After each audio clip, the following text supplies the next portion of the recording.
This is the Audi R8 and it's a little bit like a Siberian tiger in the way that it's beautiful, it's powerful, and it's got an incredible roar. Also like the Siberian tiger, it's about to go extinct.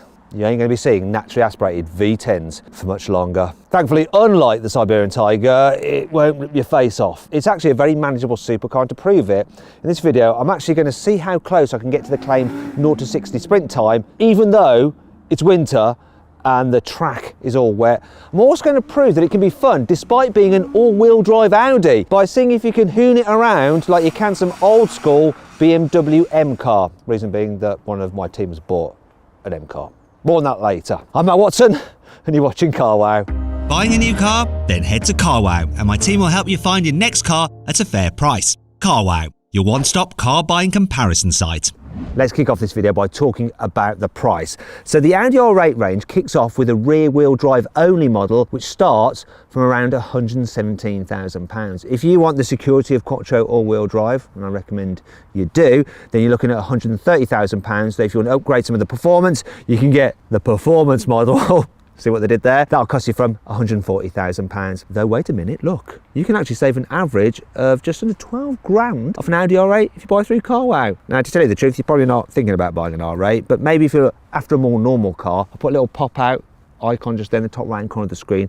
If you click that, you can go to Car Wow and check out all the latest deals on new cars through our website. And on average, you can save around £3,600 through Car Wow. Alternatively, if you want to do that at a later date, just simply Google "Help Me Car Wow" and my team and I will help you choose the right car for you and get it for a fair price from one of our trusted dealers. Now let's talk about the design, because this is a beautiful looking car. Underneath, it shares lots of its parts with a Lamborghini Huracan, but I'd rather have this. I know somebody wouldn't. They'd say something else. All day, every day. But they're wrong. It's a great piece of design, this car. I mean, just look at the back end of it. I love this wing that you get on the performance model. Carbon fibre is standard on the performance. The normal Quattro and rear wheel drive don't have the rear wing. Party piece though is this. Just seeing that V10 engine through the rear screen. Absolutely gorgeous. Huge exhaust pipes as well. Though these surrounds, they're fake, but there are real exhausts hidden within there. And of course, classic Audi look. We've got scrolly indicators. Scrolly McScroll. Anyway, let's move on.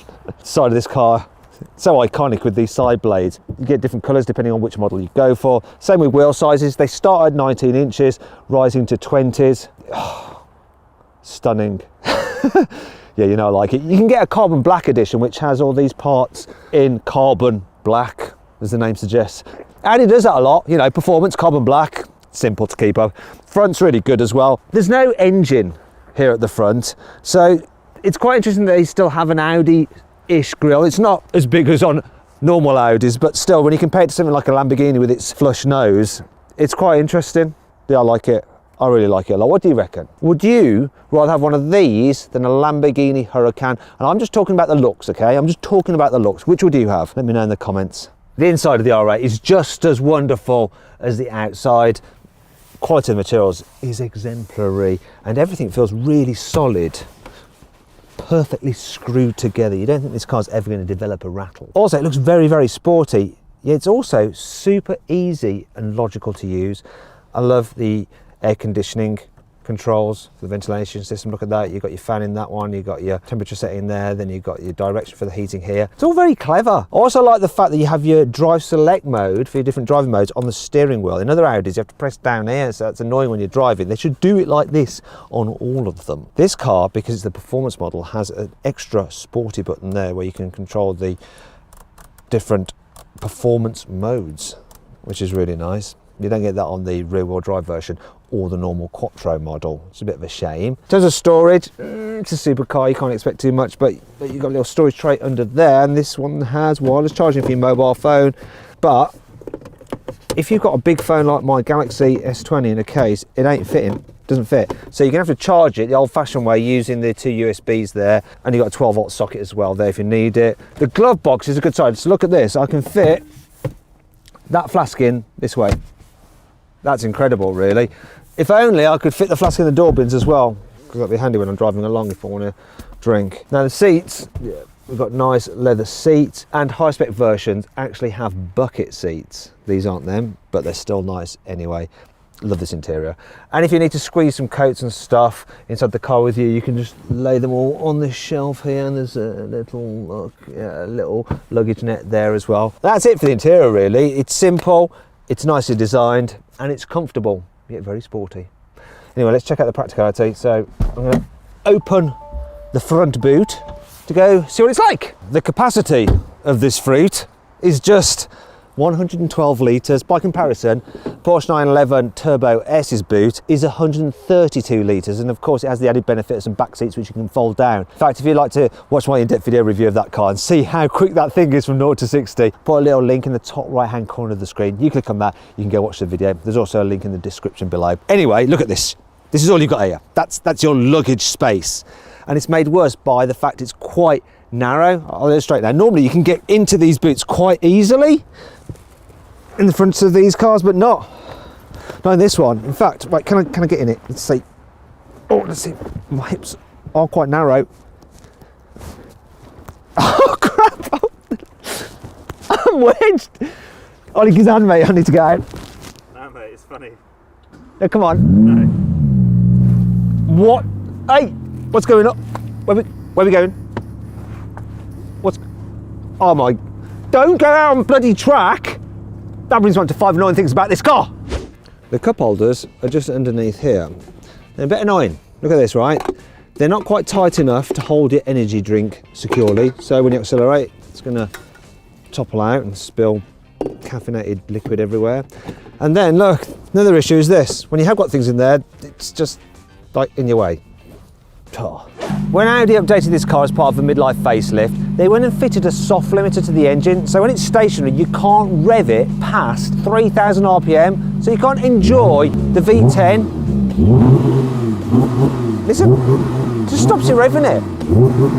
You can't show off to your friends or be a hooligan. You can't even do that thing when you're driving along and pull both pedals to put into neutral and then rev it when you're going through a tunnel.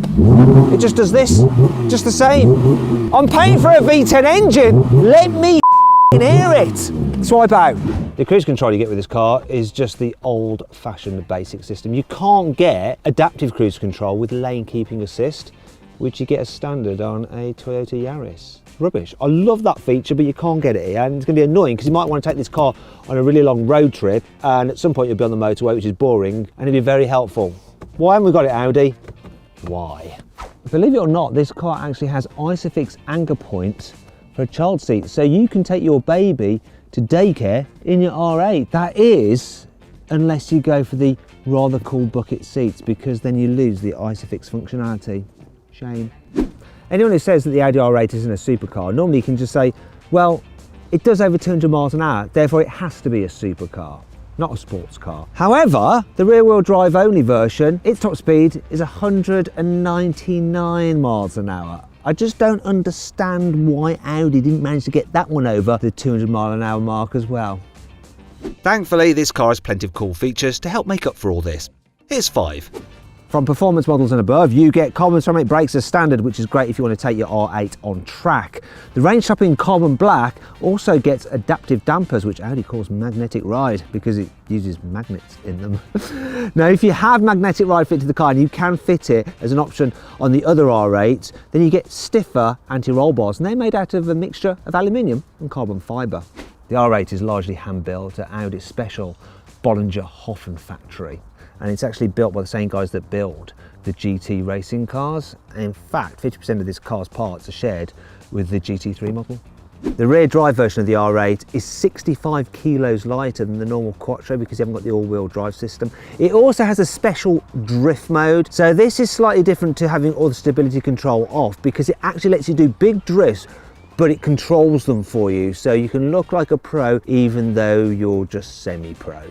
I love the way the engine cover just opens so elegantly. Now, if you look carefully, you'll notice that the engine is actually offset. So cameraman Jack, if you just move into the middle of the car, you'll see it's not symmetrical. With the Audi badge, if you move back, you'll see there's the middle of the engine. Now, that's obviously for packaging reasons to do with the gearbox and stuff like that. However, in a Lamborghini, this brace remains central, so it looks a bit odd, so you can tell it's offset dead easy.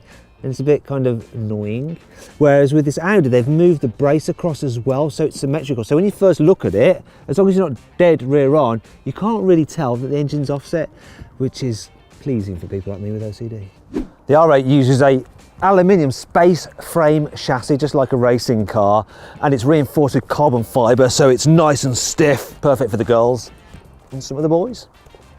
I've been looking forward to filming this part of the video because it's a freezing cold day and I can warm myself on this hot engine. It's a 5.2 litre naturally aspirated Lamborghini derived V10, and it drives either the rear wheels or all four wheels via a 7-speed dual clutch automatic gearbox. Now in the rear wheel drive version you have 540 horsepower and 540 newton meters of torque. In the normal Quattro model you have 570 horsepower and 560 newton meters of torque, and in this performance version you get the full 620 horsepower and 580 newton meters of torque. Interestingly, that's 20 newton meters less than you get from the 2.9 litre twin turbo V6 in the RS5, and if you'd like to see my video review of that car, put a little link up there, popping out now it should be. Click on that or follow the link below the video to go watch that. One of the things I really love about this Audi R8 is that while it's a four-wheel drive Audi, it can go full hooligan mode. So if you turn all the safety systems off, put it in dynamic mode, it can pretty much send most of its power to the rear wheels. Now cameraman Jack has just bought himself an E46 M3 and he likes being a bit of a hooligan in it, especially when it's damp. Thing is, in this supercar, I can behave just as badly, which is insane when you think about it. And it's really, really easy to do as well.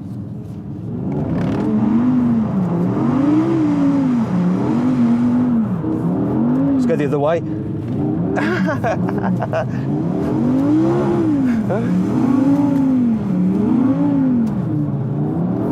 And the other way.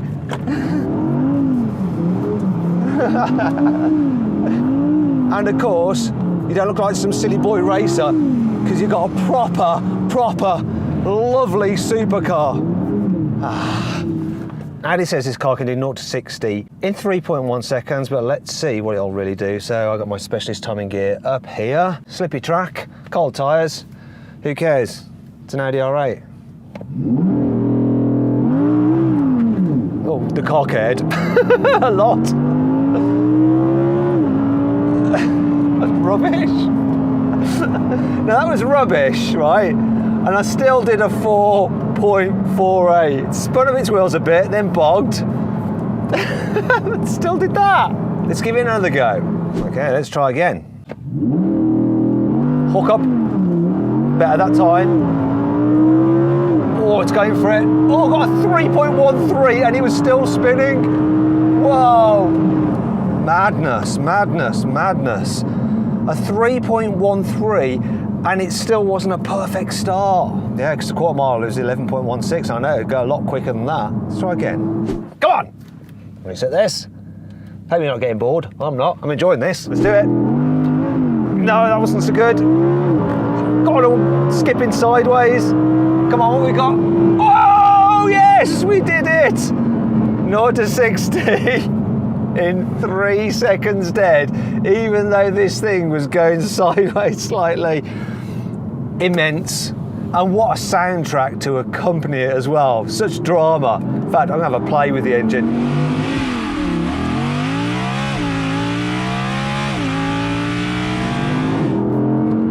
Go in manual mode and just, oh, I love the dials as well.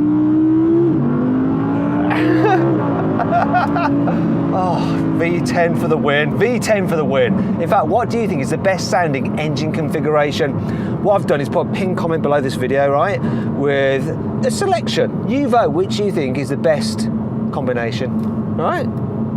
Go vote. Obviously, there's no point having all that performance if the car doesn't stop. So I'm gonna do a brake test from 70 miles an hour, see how long it takes to come to a complete standstill. Bearing in mind it's slippery, let's do it.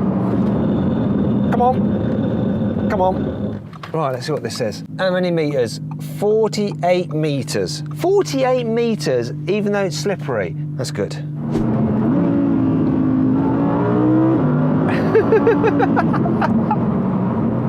Oh, it's so good. And it's so easy to drive fast, this thing as well. Some performance cars, they can be a little bit unruly. This is dead simple. My mum could get in this and just hoon it.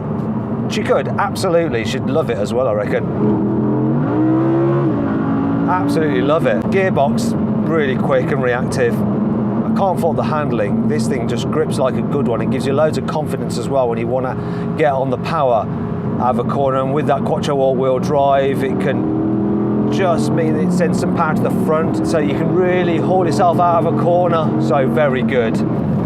So much fun when you want it to be, and in some ways too quick for the road. Really is. But if you just want to daily this car, you can do, because it can be quite chilled. So drive select, let's go into comfort mode. This one's fitted with the adaptive dampers. I'm going over a gnarly bit of track, and it's actually doing a really good job soaking up the bumps, no problem at all. And then you can just cruise around. It's actually not that bad to drive in town over speed bumps and things like that. The only problem is the rear visibility, but you've got a really nice reversing camera. I'm just going to show you it now.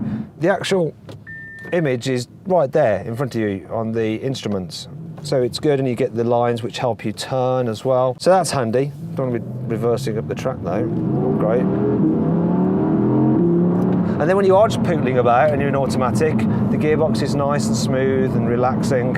And forward visibility, it's great. Really nice big windscreen, low scuttle, so the dash is nice and low, so you can really judge where the front of the car is. I do love the R8, I have done for ages. Great car. And less in your face than the Lamborghini. I certainly prefer the interior and find it just more comfortable to travel in over longer distances than the Lambo, even though, you know, underneath the skin, very similar to the Huracan. But being naturally aspirated, yeah, it doesn't quite have that pulling power. It's an engine you absolutely have to wring its neck, and it's worthwhile doing that.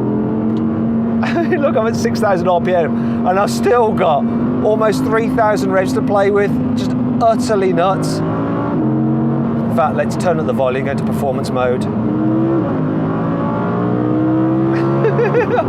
I could just do this all day long, or until the fuel runs out. Oh, no wonder I'm only averaging 16 miles to the gallon. Oh well, who cares? Probably the Siberian tigers. Kind of killing the habitat probably with all the greenhouse gas I'm producing. So then, what's my final verdict on the Audi R8? Should you avoid it? Should you consider it? Should you shortlist it? Or should you just go right ahead and buy it?